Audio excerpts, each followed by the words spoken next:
Picture this. A 27-year-old inventory specialist named Blix Weatherton is sitting in his remarkably unremarkable cubicle on Lunar Station, cataloguing rubber ducks for the Galactic Novelty Import Division, when his computer screen suddenly flashes bright purple and begins playing what sounds like a funeral march composed entirely of dial-up modem sounds. This is generally considered a bad sign in any technological context, but particularly when you work for a government agency whose idea of cutting-edge technology is a calculator that only occasionally catches fire. The screen displays a message that reads, "Congratulations, you have been randomly selected for mandatory voluntary participation in the Galactic Rehabilitation and Character Development Program. Please report to Transportation Hub 7 immediately for your complimentary one-way journey to personal growth and almost certain doom." Blix stares at this message for approximately 47 seconds, which is roughly how long it takes for his brain to process that the universe has just played what might be the most expensive practical joke in recorded history on him specifically. "Excuse me," he shouts to his supervisor, a purple blob named Quendarian Schlubsworth, who communicates primarily through interpretive dance and aggressive sighing. "I think my computer just volunteered me for something I definitely didn't volunteer for." Quendarian performs what appears to be a complex routine, expressing either "that's unfortunate but administratively binding" or "I need to use the bathroom urgently." Given that Quendarian has been performing the same dance for every workplace crisis over the past 3 years, Blix has learned to assume it means both. "But I can't leave," Blix protests. "I'm in the middle of cataloguing 17,000 rubber ducks. Do you know how long it takes to properly classify rubber ducks by species authenticity when half of them are modeled after creatures that don't actually exist?" Quendarian responds with a particularly vigorous hip thrust that clearly indicates, "Your concerns have been noted and filed under not my problem." That's when the Transportation Division arrives. They enter Blix's cubicle like a tactical team whose primary training involved watching too many action movies and whose secondary training involved absolutely nothing useful whatsoever. There are 6 of them, all wearing matching uniforms that somehow manage to look both completely professional and utterly ridiculous simultaneously.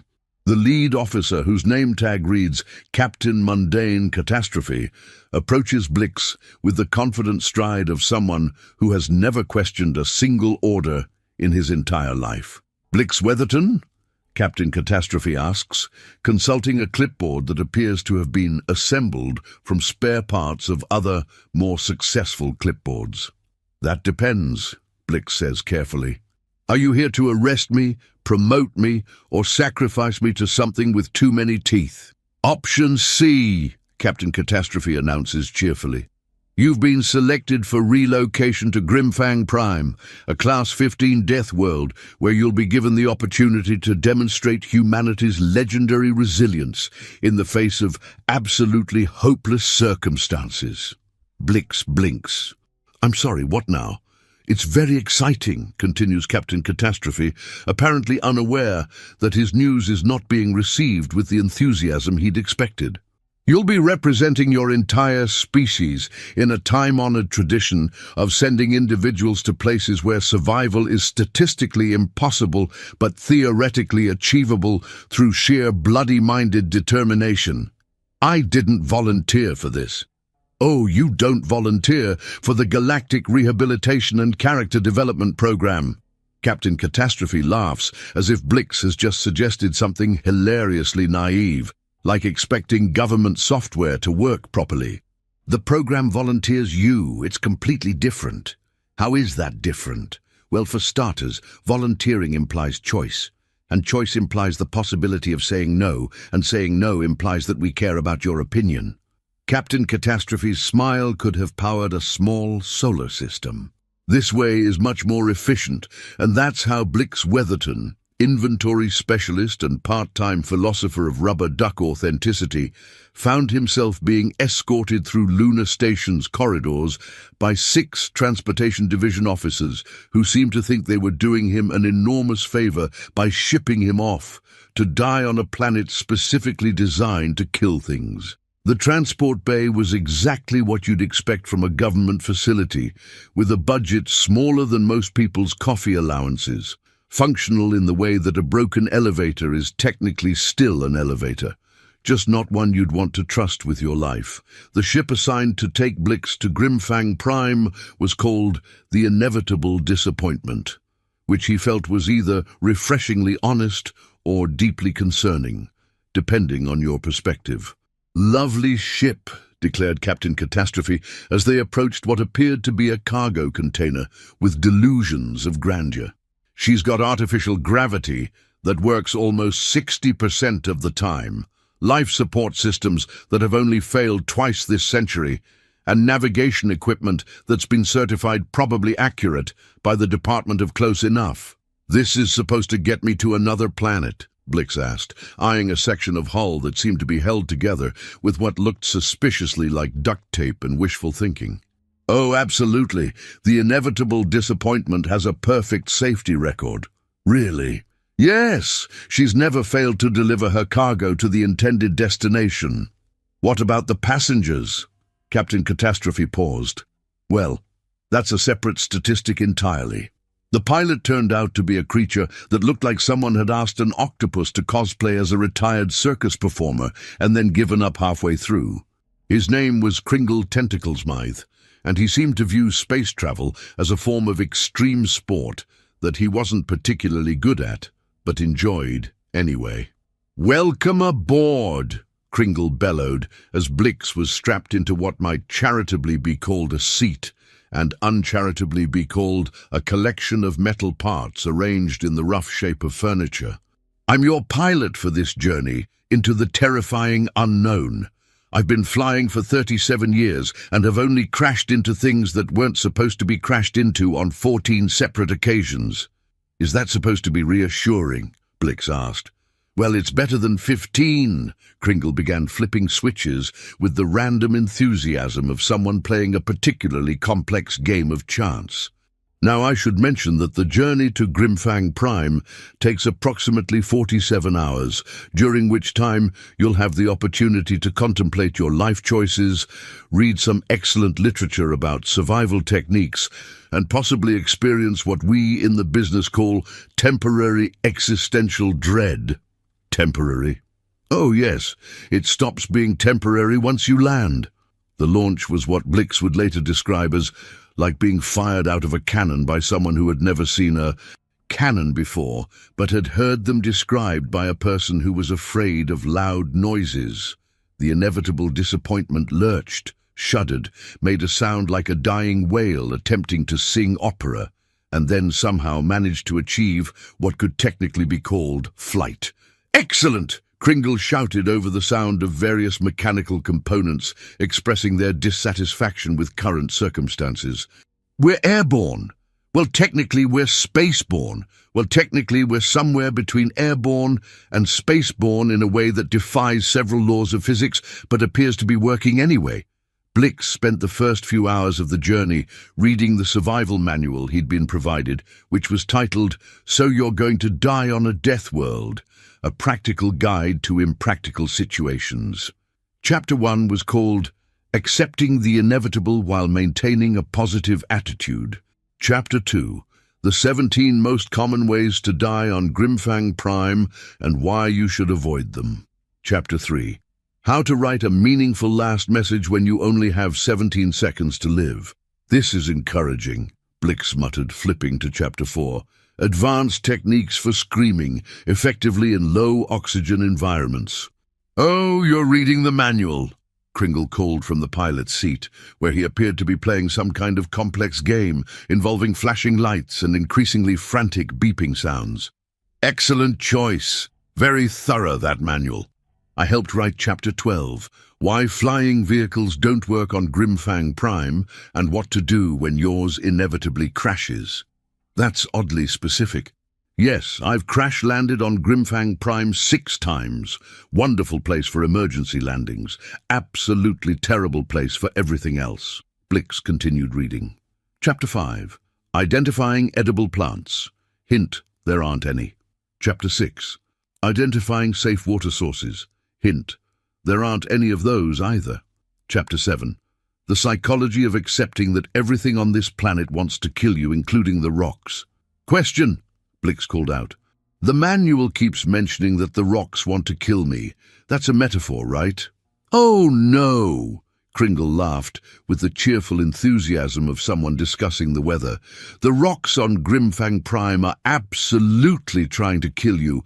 Carnivorous sediment, fascinating stuff. They've evolved the ability to sense body heat and launch themselves at prey with remarkable accuracy. The rocks are carnivorous.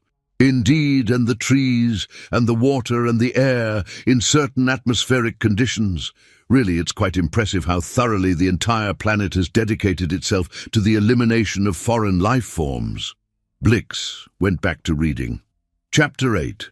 Why traditional shelter construction techniques don't work when your building materials are actively trying to eat you. Chapter 9. The art of making peace with your impending doom. Din. Chapter 10.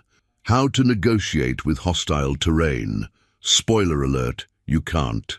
The journey continued for what felt like several geological ages, but was probably closer to the advertised 47 hours. Blix had time to read the entire survival manual twice, learn 17 different techniques for efficient panicking, and discover that the ship's entertainment system consisted entirely of a collection of audio recordings titled Soothing Sounds of Administrative Efficiency, which was just 8 hours of filing cabinet drawers being opened and closed in a rhythmic pattern.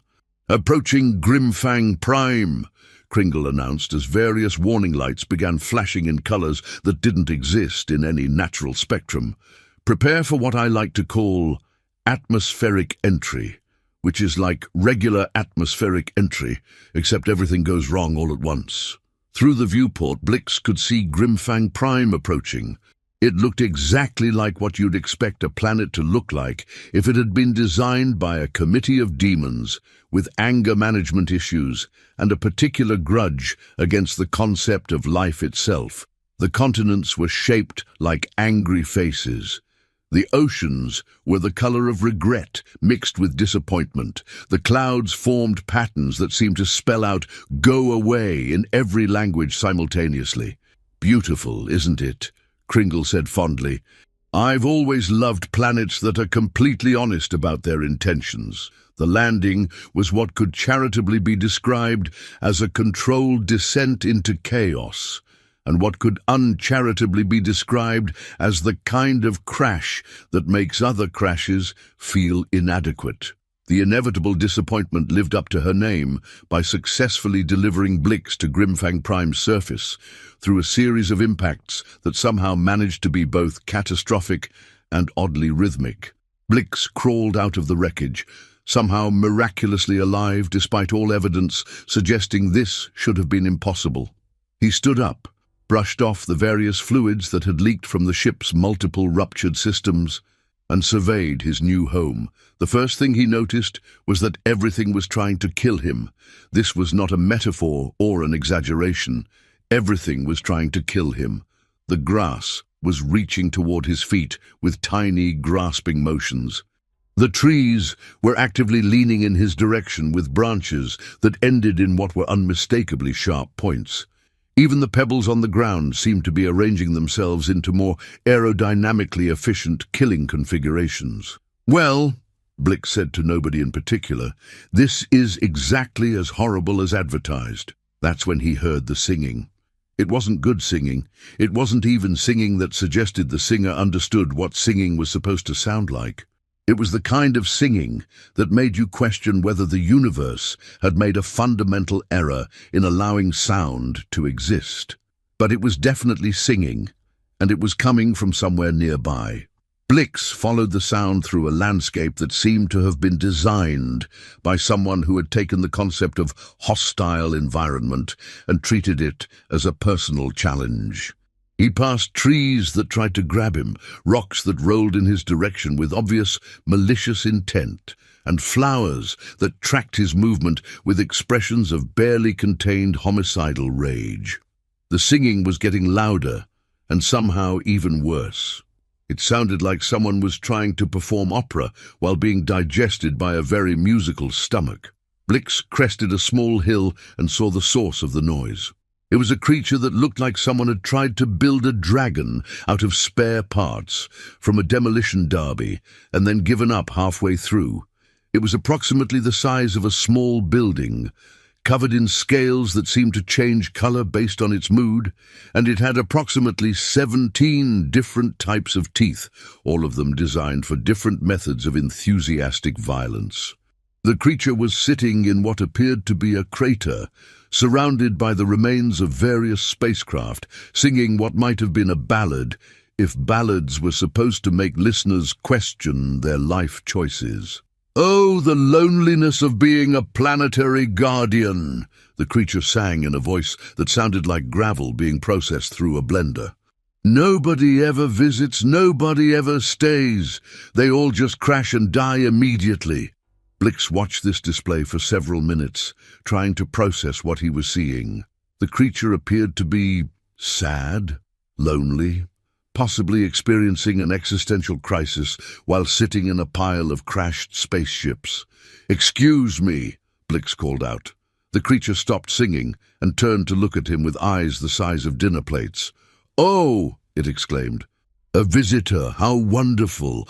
I'm Gorblax the Terrible, guardian of this sector of Grimfang Prime. Are you here to try to kill me?" "Not particularly," Blix replied. "I'm Blix. I was sent here by accident." "By accident?" Gorblax looked confused, which was an impressive achievement for a creature whose face was primarily designed for intimidation. But all surface dwellers come here to challenge me in mortal combat. It's tradition." "What kind of tradition?" "The kind where brave warriors arrive from the stars to test their strength against the mighty guardian of Grimfang Prime." Gorblax gestured proudly at the pile of crashed ships. "I've been defeated in glorious battle exactly 0 times." Blix looked at the wreckage surrounding Gorblax. "It looks like you've had a lot of challenges." "Oh yes, hundreds, thousands. They arrive, we engage in ritual combat. I win, they die. I compose an epic ballad commemorating their brave sacrifice." Gorblax's expression grew wistful. "The problem is, they all die so quickly. I barely get to know them before the fighting starts." "How quickly?" "Well, the longest fight lasted almost 30 seconds. Most of them die when they hit the ground. It's very anticlimactic." Blix stared at him. "You mean, you've been sitting here for years, waiting for someone to actually survive landing, so you could have a proper conversation before the ritual combat?" "Exactly!" Gorblax's entire demeanor brightened, which was somewhat terrifying given that his version of bright involved several types of bioluminescence. "You're the first person to actually talk to me. Usually they just scream and die. It's very disappointing." "I can imagine."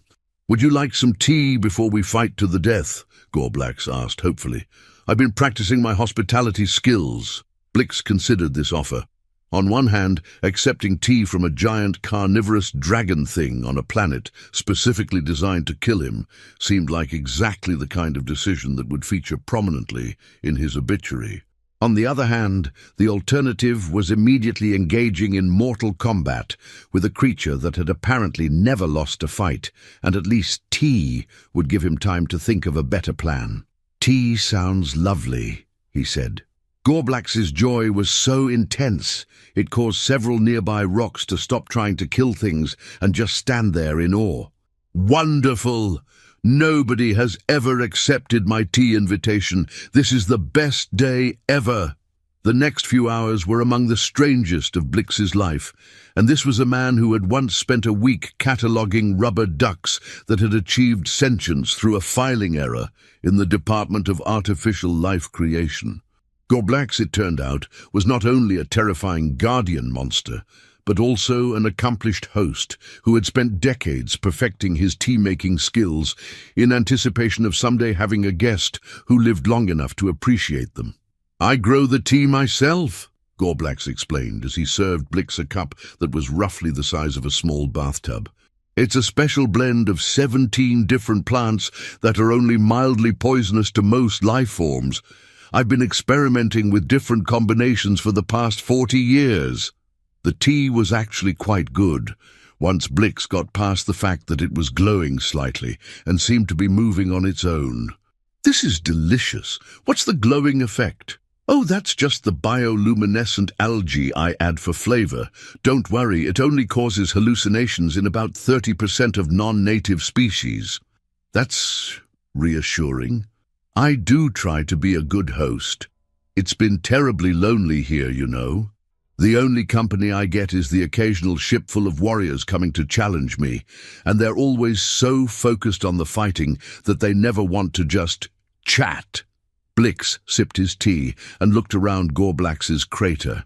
Now that he was closer, he could see that it wasn't just a random collection of crashed ships. Gorblax had carefully arranged them into what appeared to be a kind of monument, with small plaques commemorating each fallen challenger. "You remember all of them?" Blix asked. "Of course, every single one." Gorblax pointed to various sections of his memorial. "There's Krex the Mighty, who lasted 15 seconds, and Vorthak the Unstoppable, who lasted 8, and poor little Squeaker McGillicuddy, who didn't even make it out of his landing pod before a carnivorous boulder got him. That's actually kind of touching. I try to honor their memory. Each one represents someone who was brave enough to come here and challenge the unknown. Even if they died immediately and anticlimactically." Blix was beginning to understand something that the survival manual hadn't covered. "Gorblax, can I ask you something?"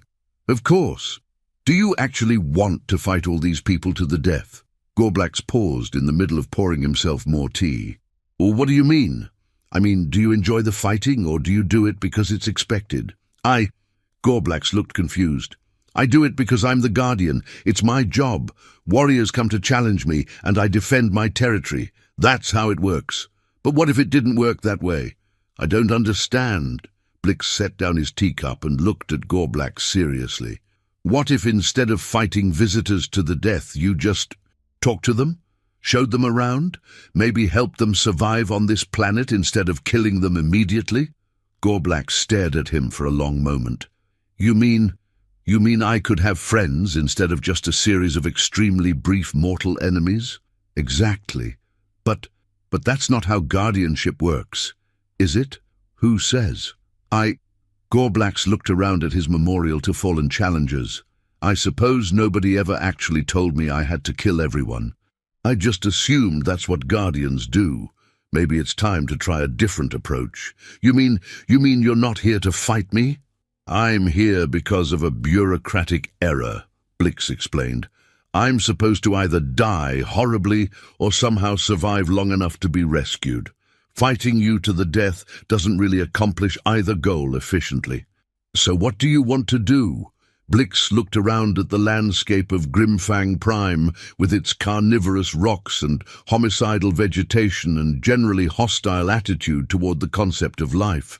Then he looked at Gorblax, who, despite being a terrifying dragon thing, was clearly just lonely and had been misunderstanding his job description for decades. "I want to figure out how to survive on this planet," Blix said, "and I think you could help me." "Me? Help you survive?" Gorblax looked astonished. "But I'm supposed to be the thing you survive from." "Says who?" Says... Gorblax paused. "Actually, now that I think about it, nobody ever specifically said that. I just assumed. Maybe it's time to try something new." And that's how Blix Weatherton, inventory specialist and accidental philosopher of survival, became the first person in recorded history to negotiate a career change with a planetary guardian monster. The next few weeks were a revelation for both of them. Gorblax, it turned out, knew Grimfang Prime better than anyone or anything else in the galaxy. He'd been living there for centuries, learning every detail of the planet's geography, biology, and psychology. He knew which plants were merely toxic versus completely lethal, which rocks were actively carnivorous versus just generally unfriendly, and which areas of the planet were merely incredibly dangerous versus absolutely certain death. The key to surviving here, Gorblax explained as they walked through a forest where the trees were actively trying to impale them, is understanding that everything on this planet operates on a very simple principle. If it's not trying to kill you right now, it's probably planning to kill you later. That's reassuring. Oh, but that's the beautiful part. Once you accept that everything is hostile, you can start working with the hostility instead of against it. Blix ducked as a branch swung at his head. How do you work with something trying to kill you? Well, for example, these trees, Gorblax gestured at the murderous forest around them. They attack anything that moves, right? But they attack in predictable patterns, so if you know the patterns, you can use them to your advantage. How? Watch this. Gorblax picked up a rock and threw it at a particularly aggressive-looking tree. The tree immediately swung all its branches toward the rock, creating a clear path underneath. See? The trees are so focused on attacking movement that they'll ignore you if you move when they're distracted. That's actually brilliant. Thank you. I've had a lot of time to study them. Now let me show you how to identify which rocks are just regular rocks versus rocks that are waiting for you to get close enough to bite. Over the following days, Gorblax taught Blix everything he'd learned about surviving on Grimfang Prime. How to recognize the difference between water that would merely make you sick versus water that would dissolve you from the inside out. How to build shelter using materials that were only mildly toxic instead of completely lethal. How to navigate by the stars when the stars themselves were trying to give you misleading directions. The thing about this planet, Gorblax explained as they sat by a fire made from wood that only occasionally tried to escape, is that it's not actually evil. It's just very, very committed to being inhospitable. What's the difference? Evil would be personal. This is just business. The planet isn't trying to kill you because it hates you specifically. It's trying to kill you because that's what it does to everyone. It's very egalitarian. Blix had to admit this was oddly comforting. So it's not personal. Not at all. The planet would try to kill its own mother if she visited. It's nothing to take personally. As the weeks passed, Blix found himself actually adapting to life on Grimfang Prime. He learned to sleep in trees that were only moderately carnivorous, to drink water that was merely toxic instead of immediately lethal, and to walk with the peculiar gait required to avoid triggering the planet's various motion-activated death traps. More importantly, he and Gorblax became friends, real friends. The kind of friends who could sit around a campfire made of mildly explosive wood and discuss philosophy while carnivorous insects tried to eat them. "I've been thinking," Blix said one evening, as they watched a sunset that was beautiful despite being composed entirely of toxic gases, "about your job as a guardian." "What about it?" "Well, you've been guarding this planet for centuries, right?" "Yes." "And in all that time, has anyone ever actually threatened it?" Gorblax considered this. "Well, there were all those warriors who came to challenge me. But they didn't come to conquer the planet or hurt it, did they? They just came to fight you personally." That's true. So really, you've been protecting yourself, not the planet." "I suppose I have. But what if there was a better way to protect things?" Gorblax looked at him curiously. "What do you mean?" Blix gestured at the landscape around them. "This planet is incredible, Gorblax. It's terrifying and hostile and absolutely committed to killing everything that lands on it, but it's also unique. There's nothing else like it in the galaxy. So maybe instead of killing everyone who comes here, you could teach them to appreciate it, show them how to survive here, like you showed me. Turn visitors into, I don't know, students instead of casualties." Gorblax was quiet for a long moment. You mean I could be a teacher instead of a killer?" "Why not? But who would want to learn how to survive on a planet that's actively trying to murder them?" Blix thought about this. In his experience with government bureaucracy, he'd learned that there were always people who were willing to do incredibly difficult and pointless things if you presented them correctly. Adventurers, researchers, people who want to prove they can survive anywhere. Hell, there are probably academics who would pay to come here and study the unique ecosystem. You really think so? I know so. The galaxy is full of people looking for challenges. The trick is making sure they survive long enough to enjoy them. That night, as Blix lay in his shelter made of minimally toxic plants, he thought about his situation. 3 months ago, he'd been a nobody cataloguing rubber ducks in a government office. Now he was living on the most dangerous planet in known space, having philosophical discussions with a dragon thing about career alternatives, and actually enjoying himself. It was, he realized, probably the first time in his adult life that he'd felt like he was doing something that actually mattered. The next morning, Gorblax approached him with an expression that somehow managed to convey both excitement and terror, which was quite an achievement for a face designed primarily for intimidation. "I've been thinking about what you said," Gorblax announced, "about being a teacher instead of a killer, and I want to try it, but I'm going to need help." "What kind of help?" "Well, if I'm going to start teaching people instead of killing them, I'm going to need students. And if I'm going to have students, I'm going to need a way to get them here safely. And if I'm going to get them here safely, I'm going to need to figure out how to make this planet slightly less immediately lethal." Blix considered this. "Those are all good points. Do you have any ideas?" "Actually, yes. What if we started small? What if we just tried to save the next person who gets sent here?" "You think someone else is coming?" "Oh, absolutely. They send people here all the time, usually about 1 per month. In fact," Gorblax paused and tilted his head, listening to something Blix couldn't hear. "I think someone's arriving right now." Sure enough, in the distance, Blix could see the familiar sight of a government transport ship approaching Grimfang Prime's atmosphere with all the grace and competence typical of government operations, which is to say it was already on fire and making sounds that suggested its pilot was either very brave or very confused about basic aviation principles. "Quick," Gorblax said. "We need to get to the usual crash site before they land." They ran through the hostile landscape, dodging carnivorous plants and homicidal geology, until they reached the clearing where most ships traditionally crashed. The transport was coming in fast, leaving a trail of smoke and what appeared to be small explosions in its wake. "This is going to be a bad one," Gorblax observed, as the ship performed what could charitably be called an uncontrolled descent, and what could uncharitably be called a gravity-assisted disassembly sequence. The ship hit the ground with the kind of impact that makes seismologists on neighboring planets sit up and take notice. For several minutes there was nothing but smoke, debris, and the sound of various mechanical systems expressing their displeasure with recent events. Then from the wreckage, they heard a voice. "Well, that was absolutely terrible!"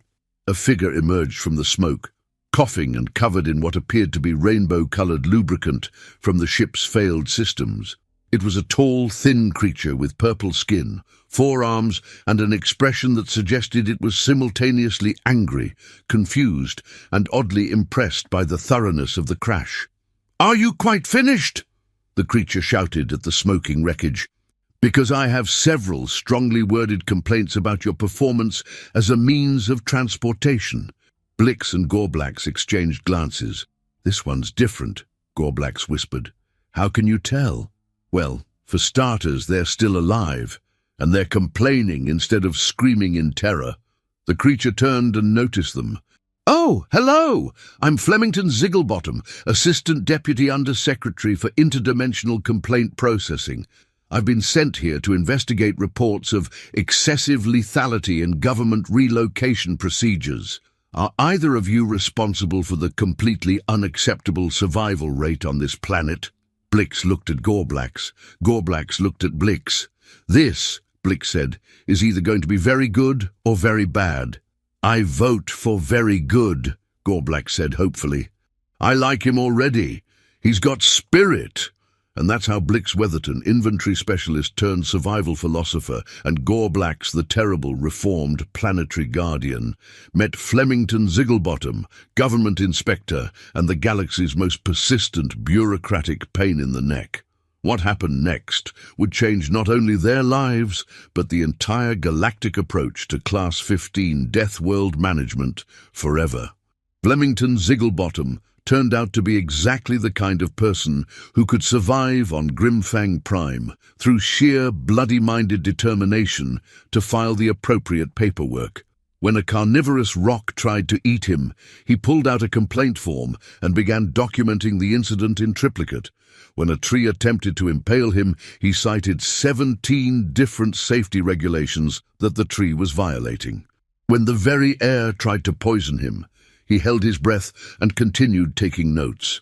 "This is completely unacceptable," he declared as they walked toward Gorblax's crater, dodging hostile vegetation and geological formations with homicidal tendencies. "The safety standards on this planet are appalling. Where are the warning signs? Where are the protective barriers? Where is the basic infrastructure required to ensure minimal visitor safety?" "It's a death world," Blix pointed out. "I think being deadly is kind of the point." "Nonsense!" Flemington pulled out what appeared to be a handbook, roughly the size of a small building. According to Galactic Safety Regulation 47392, 8b, any location designated for sentient being, relocation must provide adequate facilities for basic survival, reasonable protection from environmental hazards, and access to emergency services in case of catastrophic misfortune. This planet violates at least 17,000 different safety codes. "You want to file a complaint against an entire planet?" Gorblax asked, fascinated. "I want to file several complaints. This is the most comprehensively dangerous place I've ever seen. It's magnificent from a regulatory violation standpoint." Over the next several hours, as they sat around Gorblax's crater drinking tea and listening to Flemington catalogue the planet's numerous safety violations, Blix began to realize that they'd found the missing piece of their plan. "Flemington," he said during a brief pause in the litany of regulatory infractions, "what happens when you file these complaints?"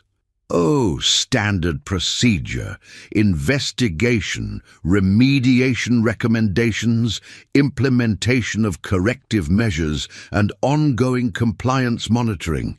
"And what would corrective measures look like for a Class 15 Deathworld?" Flemington consulted his handbook. "Well, according to Section 892, 4L, locations found to be in violation of basic safety standards must implement appropriate protective measures, including but not limited to warning systems, safety equipment distribution, trained emergency response personnel, and comprehensive visitor orientation programs." Blix and Gorblax looked at each other. "Visitor orientation programs?" Gorblax asked hopefully. "Oh yes, mandatory for any location that receives regular visitors. The programs must include safety training, environmental hazard identification, emergency procedures, and cultural orientation." "Cultural orientation.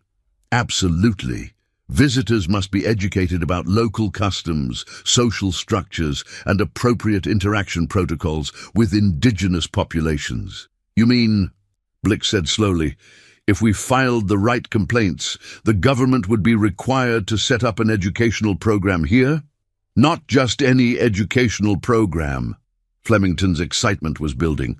"A comprehensive educational program with trained instructors and safety equipment and emergency support systems. And," he paused, consulting his handbook again, "mandatory funding for all required infrastructure improvements."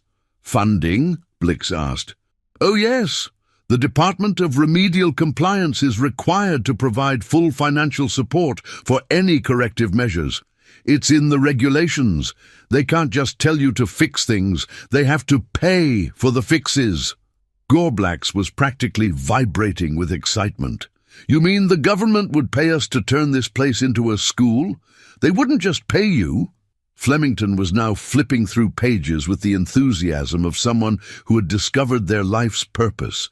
They'd be required to provide ongoing operational support, instructor salaries, equipment maintenance, emergency medical facilities, transportation infrastructure. It's all in the regulations. Blix felt a strange sensation that he eventually recognized as hope, mixed with the kind of bureaucratic excitement that comes from finding the perfect loophole in an impossibly complex system. What would we need to do? Simple. We file a comprehensive safety violation report, request immediate remediation, and propose specific corrective measures that happen to align with our educational objectives. Flemington pulled out what appeared to be 17 different forms. "I can have the paperwork ready by tomorrow." And they'd actually approve it? They'd have to, once a safety violation is officially documented. The Department of Remedial Compliance has exactly 93 standard galactic days to implement corrective measures or face disciplinary action from the Department of Disciplinary Action. What happens if they don't comply?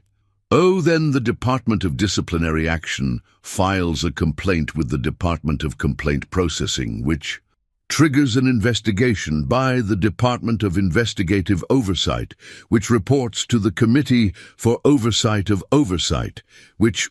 Flemington paused. Actually, it gets quite complicated after that. But the important thing is that nobody wants to deal with the paperwork involved in not complying, so they just approve everything. And that's how three unlikely friends sitting in a crater on the most dangerous planet in known space accidentally discovered how to game the galactic bureaucratic system.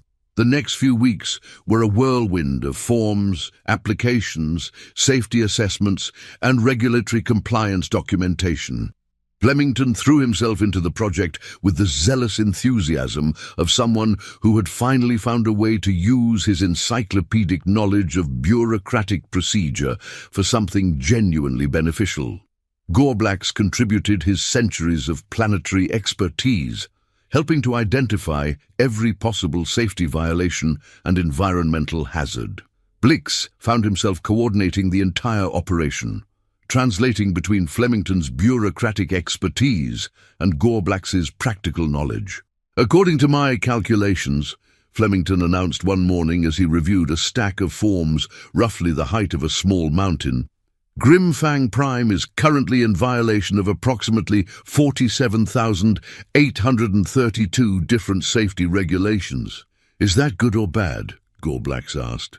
"It's magnificent. I've never seen such a comprehensive collection of regulatory violations in one location. The government will have to spend years bringing this place up to code. And that means... It means we're going to get the most well-funded educational facility in galactic history." The response from the Department of Remedial Compliance came exactly 92 days later, delivered by a transport ship that managed to crash land with slightly less catastrophic damage than usual, possibly because it was carrying too much paperwork to achieve proper catastrophic velocity. The official response was contained in a document that was longer than most novels and printed on paper that somehow managed to be both fire-resistant and explosion-proof, suggesting that the Department of Remedial Compliance had learned from experience about the dangers of delivering bad news to volatile locations. "Congratulations," the document began. "Your safety violation report has been processed, approved, and flagged for immediate remediation. The Department of Remedial Compliance is pleased to authorize the following corrective measures." What followed was a list that took Blix 3 hours to read completely and included everything from comprehensive visitor safety training facilities to emergency medical response capabilities to cultural education and interspecies communication programs to ongoing research initiatives into environmental hazard mitigation. The funding authorization was written in numbers so large that Blix had to count the zeros twice to make sure he wasn't hallucinating. "They're giving us how much money?" he asked. "Approximately enough to purchase a small moon," Flemington replied cheerfully. "Possibly a medium-sized moon if we're careful with the budget. And they're just giving this to us?" "Oh, they're not giving it to us. They're giving it to the newly established Grimfang Prime Educational and Safety Institute, which, according to the paperwork I filed, is a fully accredited governmental educational facility dedicated to teaching advanced survival techniques and interspecies cultural exchange." "We have an institute now?" "We have an institute now, complete with official government recognition, tax-exempt status, and a mandate to accept students from across the galaxy." Gorblax was staring at the paperwork with an expression of pure wonder. You mean I'm going to be an official teacher?" "Not just any teacher." Flemington consulted another form. "According to your personnel file, you're now Professor Gorblax the Terrible, Senior Instructor of Environmental Hazard Studies and Cultural Heritage Preservation. You even get a salary." "I get paid to teach people how to survive on my planet?" "You get paid very well to teach people how to survive on your planet. The government considers advanced survival education to be a high-priority skill development initiative." And that's how Gorblax the Terrible, former Lonely Planetary Guardian, became Professor Gorblax the Terrible, senior faculty member of the galaxy's first government-funded Deathworld Survival Academy. The construction phase was exactly as chaotic as you'd expect when you're trying to build an educational facility on a planet that's actively trying to kill the construction workers. The Department of Remedial Compliance sent teams of engineers, architects, and safety specialists, along with enough protective equipment to outfit a small army. "This is fascinating," declared Chief Engineer Blortonox Quillbottom as he watched a team of construction workers trying to install safety barriers around a particularly aggressive grove of carnivorous trees. "I've never seen building materials actively resist construction before. The concrete keeps trying to escape." "That's because we're using locally sourced materials," Gorblax explained. "Everything on this planet has some level of hostility. But once you understand the hostility patterns, you can work with them instead of against them." "How do you work with hostile concrete?" "Well, the concrete doesn't actually want to hurt anyone. It just wants to move around. So we let it move, but we give it specific places to go."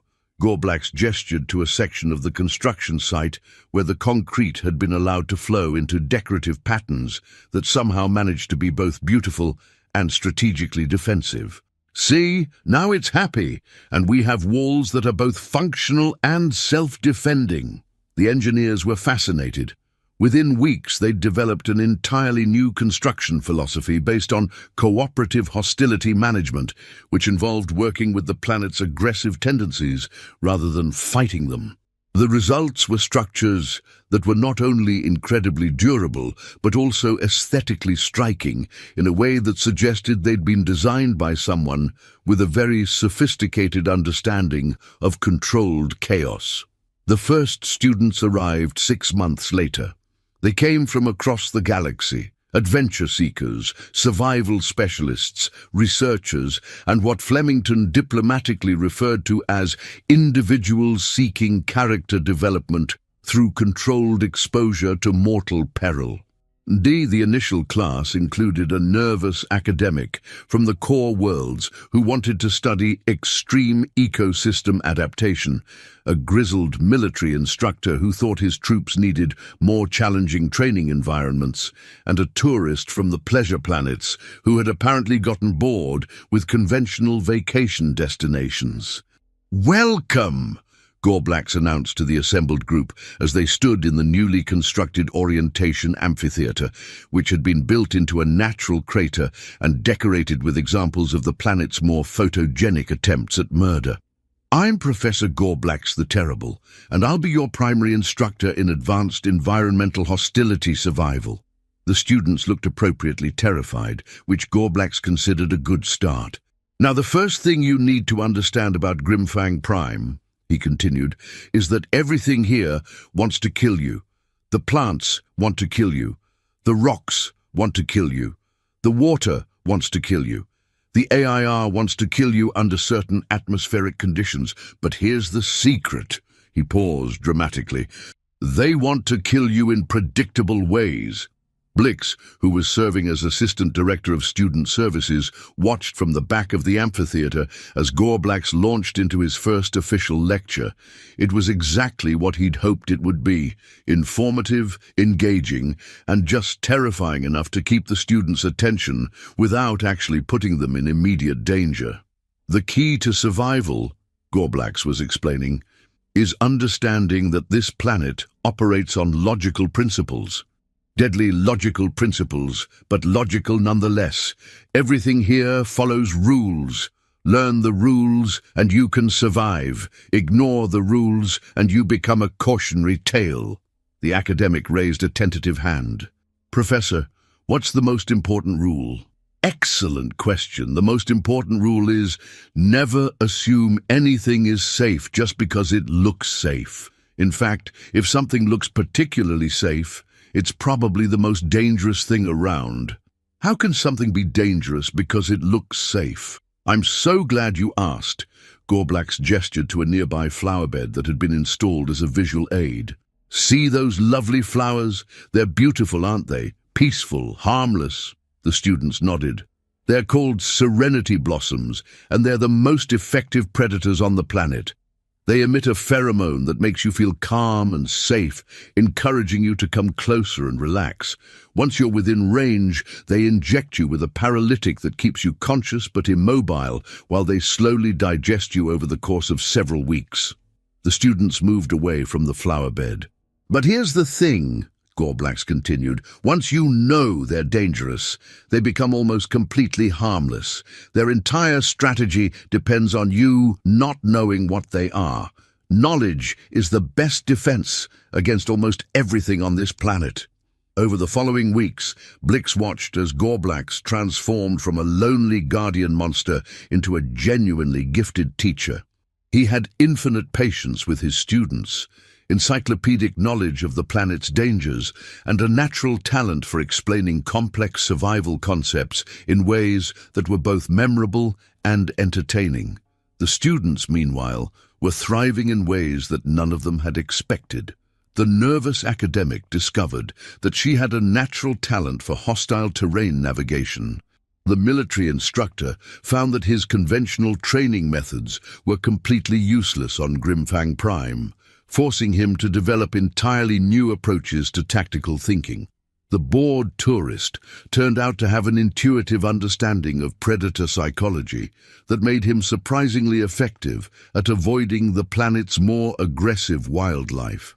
This is extraordinary, the academic, Dr. Philippa Wonderbottom, told Blix during one of their weekly progress meetings. I came here expecting to study extreme ecosystems, but I'm learning things about survival and adaptation that I never would have discovered anywhere else.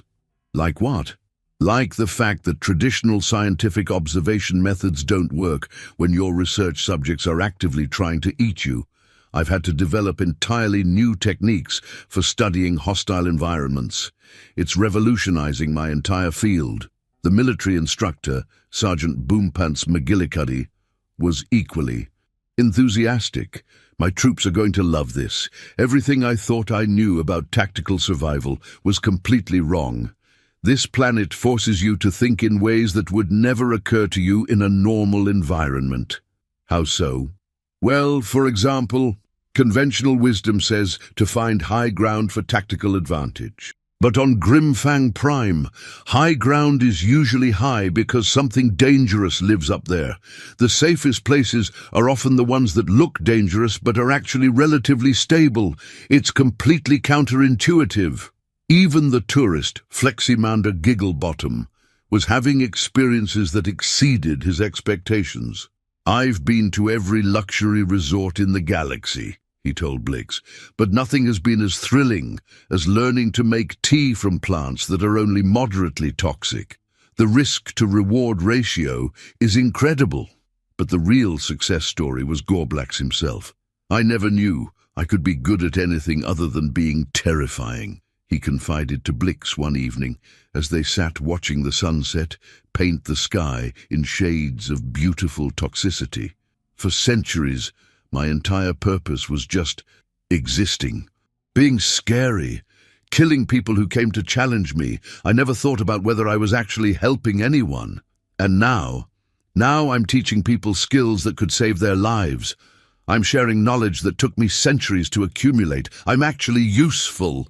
Gorblax's joy was so intense, it caused several nearby rocks to stop being carnivorous and just sit there feeling happy. Do you know what Dr. Wonderbottom told me today? What? She said that the survival techniques I taught her could be adapted for use on dozens of other hostile worlds. She's planning to publish papers about cooperative environmental hostility management that could help explorers across the galaxy. That's wonderful. And Sergeant McGillicuddy wants to bring his entire unit here for advanced training. He says the problem-solving skills they learn on Grimfang Prime could make them the most effective survival specialists in their military. And Fleximander. Oh, Fleximander is planning to start a whole new form of extreme tourism. He thinks there are thousands of people who would pay enormous amounts of money for the opportunity to safely experience genuinely dangerous environments. As the months passed, word of the Grimfang Prime Educational and Safety Institute spread throughout the galaxy. Applications for admission began pouring in from researchers, military units, adventure seekers, and what Flemington had started calling therapeutic danger enthusiasts. We're going to need to expand, Blix realized as he looked at the growing pile of applications. We can't possibly accommodate all these people with our current facilities. Already on it, Flemington announced, bursting into the office with his usual enthusiasm and an armload of forms. I've filed applications for Phase 2 construction, advanced program development, and faculty expansion. The Department of Remedial Compliance is so impressed with our success rates that they're authorizing unlimited funding for expansion. Unlimited funding? Well, technically it's funding sufficient to meet all reasonable expansion requirements. But given that this is a government project and government definitions of reasonable tend to be quite generous, it's essentially unlimited. What kind of expansion are we talking about? Oh, the works. Additional classroom facilities, advanced laboratory complexes, expanded residential areas, recreation facilities, a proper medical center, and... Flemington paused dramatically. Authorization to recruit additional faculty from across the galaxy. Additional faculty? Think about it. Gorblax is an expert on Grimfang Prime specifically, but what about people who are experts on other hostile environments? We could create the galaxy's first comprehensive survival education program. Students could learn to survive on ice worlds, desert worlds, swamp worlds, volcanic worlds, worlds with hostile gravity, worlds with toxic atmospheres. Blix stared at him. You want to turn this into a university? I want to turn this into the university, the single best place in the galaxy to learn how to survive anywhere. And that's exactly what happened. Over the next 2 years, the Grimfang Prime Educational and Safety Institute expanded into something that even its founders found difficult to believe. New faculty arrived from across the galaxy. Professor Friezelot Chilblain, expert in ice world survival from the frozen reaches. Dr. Sandrina Dustbottom, specialist in desert world navigation from the scorching systems. Master Swamp Thing Murkwater, authority on amphibious environment adaptation from the soggy sectors. Each new faculty member brought their own expertise and their own perspective on the fundamental challenge of surviving in places that actively discouraged survival. The students, meanwhile, could now choose from dozens of specialized programs: advanced hostile environment navigation, interspecies cooperation under extreme stress, creative problem-solving in life-or-death situations, the psychology of fear management, and Blix's personal favorite, bureaucratic survival techniques for government-related disasters. We've created something incredible here, Dr. Wonderbottom told Blix during the Institute's 2nd anniversary celebration. This isn't just a school anymore, it's a completely new approach to education. Students don't just learn facts here, they learn how to think differently. How so?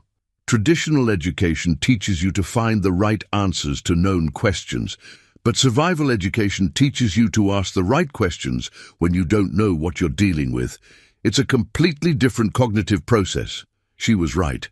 The Institute's graduates were becoming known throughout the galaxy for their ability to adapt to unexpected situations, solve complex problems under pressure, and maintain calm effectiveness in circumstances that would panic most people.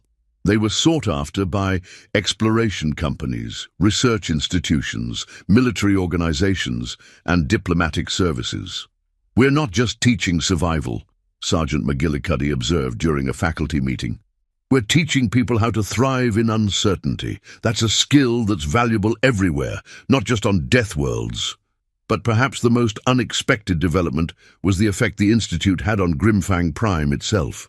The planet, which had spent millennia being thoroughly hostile to all forms of non-native life, began to show signs of what Dr. Wonderbottom diplomatically termed environmental adaptation to sustained sentient presence.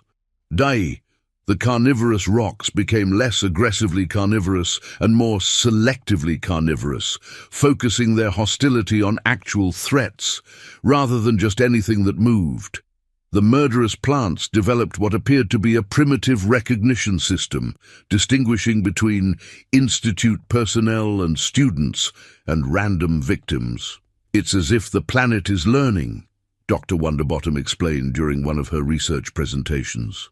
"The hostile life forms are adapting their behavior based on repeated positive interactions with humans and other sentient species." "You mean the planet is becoming nicer?" asked one of the students. "Not nicer, exactly. More discriminating. The planet is still perfectly capable of being lethal, but it's becoming more selective about when and how it applies that lethality." This was particularly evident in the areas around the Institute's facilities, which had developed what the faculty had started calling educational hostility zones. The local environment maintained enough danger to provide genuine survival training experiences while avoiding the level of lethality that would actually endanger students. "It's like the planet has become a partner in the educational process," Gorblax marveled.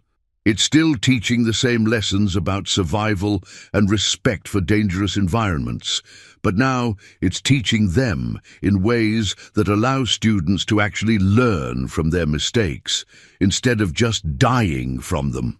The transformation was so remarkable that it caught the attention of the Galactic Educational Assessment Authority, which sent a team of inspectors to evaluate the Institute's programs and methods. "This is unprecedented," declared Chief Inspector Rigmarole Bureaucraticus after completing a comprehensive review.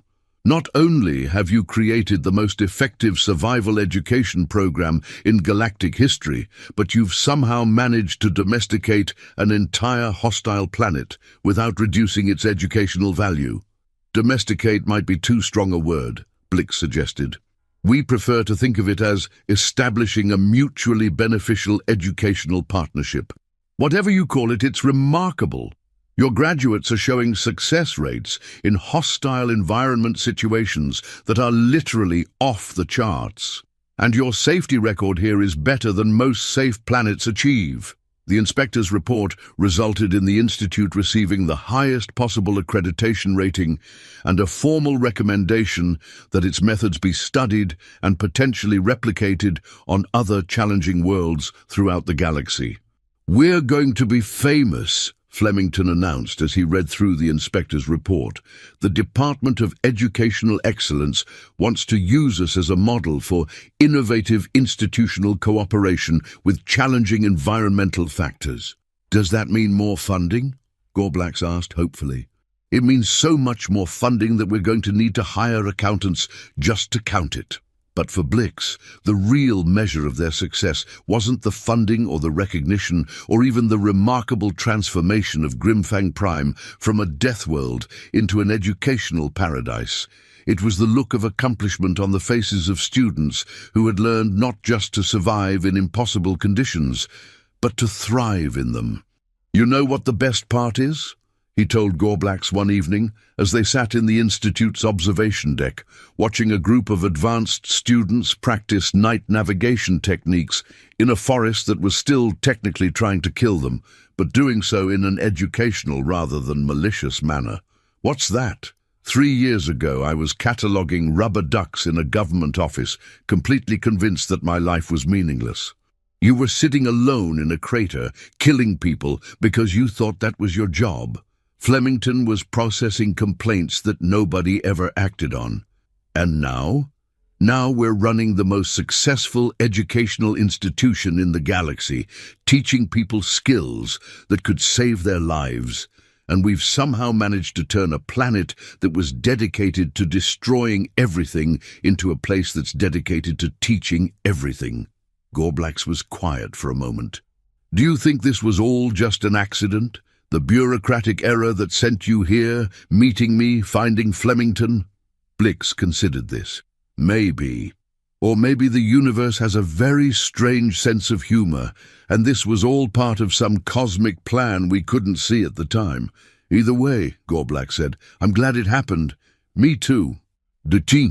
They sat in comfortable silence, watching their students learn to navigate a world that had once been certain death, but had somehow become the foundation for the most important education of their lives. "You know," Blix said finally, "I used to think that filing the wrong form was the worst mistake I'd ever made.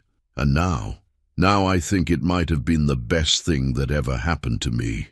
As if in response to this observation, a shooting star crossed the sky above Grimfang Prime. Except it wasn't a shooting star. It was another government transport bringing another batch of eager students to learn that the most dangerous places in the universe could also be the most transformative.